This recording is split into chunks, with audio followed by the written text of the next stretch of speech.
Et il termine en disant « Soyez parfaits comme votre Père Céleste est parfait ». Et vous savez sans doute, si vous avez fait la comparaison, si vous êtes allé dans l'Évangile selon Luc, que dans la version de Luc, du même enseignement de Jésus, Luc dit « Soyez donc miséricordieux comme votre Père Céleste est miséricordieux ».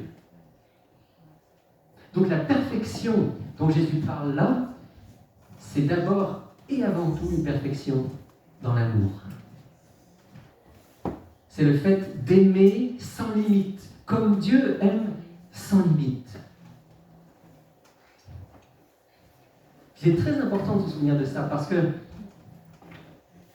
la perfection selon le Christ est une perfection relationnelle, un attachement total envers Dieu, un amour total envers l'autre.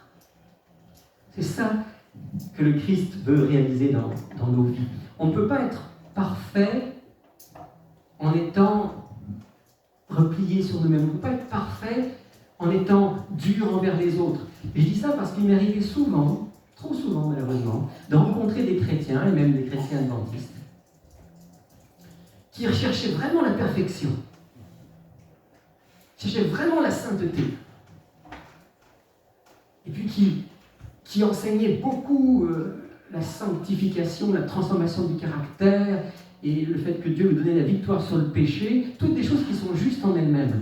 Mais quand j'étais en face de ces gens-là, j'avais l'impression d'avoir en face de moi des doctrinaires, des gens qui parlaient de doctrine, des gens qui parlaient d'un certain nombre de comportements qu'il fallait avoir, mais souvent, trop souvent malheureusement, des gens qui ne manifestaient pas beaucoup d'amour envers les autres. Souvent très durs envers les autres.